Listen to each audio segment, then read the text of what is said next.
मित्रांनो, दोन अत्यंत महत्त्वाचे विषय आहेत. पहिला विषय आहे काँग्रेस, राष्ट्रवादी, जितेंद्र आव्हाड, शरद पवार आणि दुसरा विषय आहे पाकिस्तानमधील जे हिंदू भारतामध्ये राहतात त्यांच्याबद्दलचा विषय आहे.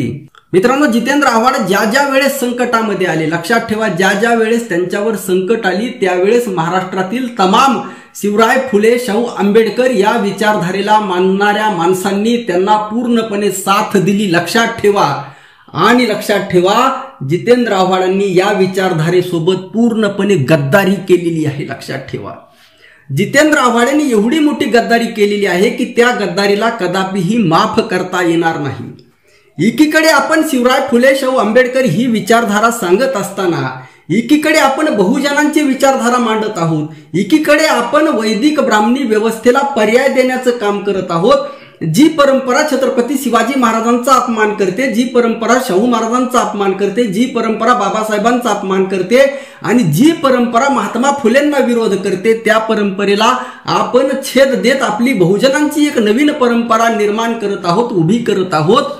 आणि अशा वेळी जे लोक याचं नेतृत्व करताना आपल्याला पुढे दिसतात त्यामध्ये शरद पवार असतील, काँग्रेस असेल किंवा जितेंद्र आव्हाड सारखे नेते असतील. परंतु मित्रांनो, या नेत्यांनी प्रत्यक्षामध्ये आपल्यासोबत प्रचंड असा धोका केलेला आहे.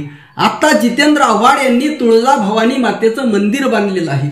मित्रांनो, मंदिर ही आपल्या बहुजनांची परंपरा आहे. मंदिर हे बांधलं गेलं पाहिजे, त्याचं अगदी वेलकम आहे. ते मंदिर पाहून, त्याचे फोटो पाहून मी सुद्धा एकदम प्रफुल्लित झालो होतो, आनंदित झालो होतो की जितेंद्र आव्हाड साहेब मंदिर बांधत आहेत. मला असं वाटलं की जितेंद्र आव्हाड तेथे एक वेगळा नवीन आदर्श निर्माण करतील, तेथे बहुजनांचे पुजारी नेमतील आणि अगदी वारकरी संप्रदायाच्या माऊली ज्ञानोबारायांनी जे सांगितलेलं आहे की योग याग विधी येणे नव्हे सिद्धी वायाची उपाधी दंभधर्म, किंवा जगद्गुरु श्री संत तुकाराम महाराजांनी सांगितलं आहे, फुकाचे सुखाचे काही न विचिता भांडार, तुका म्हणे कोटी यज्ञा परिस हे सार, तुका म्हणे विधी निषेधाचे डोही पडिल्या त्या नाही देव कधी.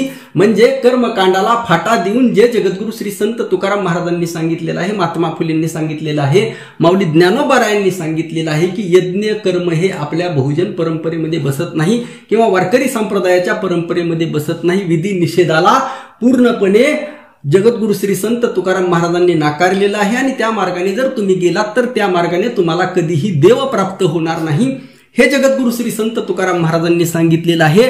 अगदी मुहूर्त पाहण्याला सुद्धा जगद्गुरु श्री संत तुकाराम महाराजांनी विरोध केलेला आहे.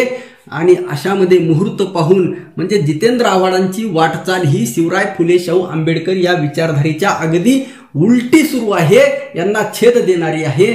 आणि असे लोक हे ढोंगी पुरोगामी आहेत आणि आजपासून जितेंद्र आव्हाड यांना अगदी ठामपणे विरोध असणार आहे. लक्षात ठेवा, तुकाराम महाराजांनी सांगितलेलं आहे, हाच मुहूर्त सगुण हृदयी देवाचे चरण.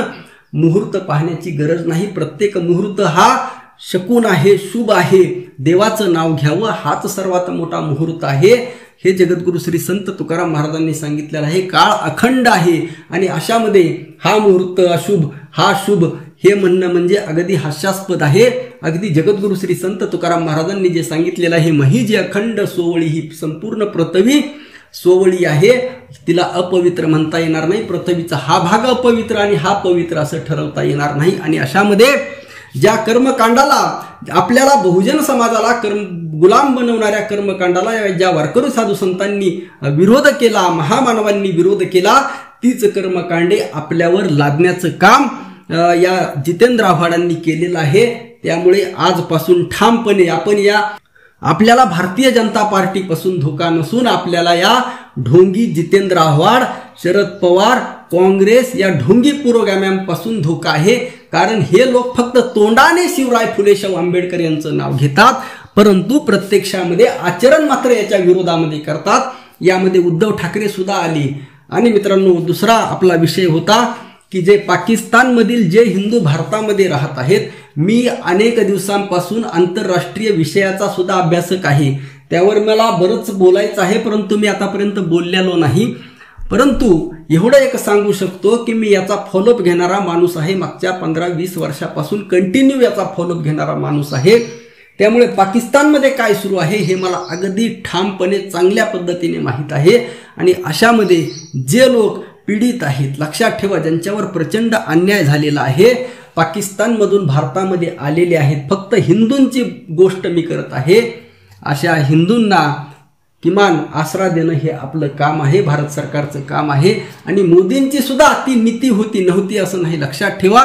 मोदींची सुद्धा ती नीती होती. चांगल्याला चांगलं म्हटलं पाहिजे आणि याचा मोदींनी, भारत सरकारने विचार करणं गरजेचं आहे. जे हिंदू भारतामध्ये राहतात, पाकिस्तानमधले, ज्यांना परत त्या नरक अवस्थेमध्ये जायचं नाही, एक मानवतेचा विचार करून त्यांच्यावर दया सरकारने दाखवावी आणि त्यांना इथंच ठेवावं. हा संदेश सुद्धा माझा जाईल की नाही माहीत नाही, परंतु मांडण्याचा प्रयत्न करत आहे. रामकृष्ण हरी. जय जगद्गुरु, जय शिवराय, जय भीम.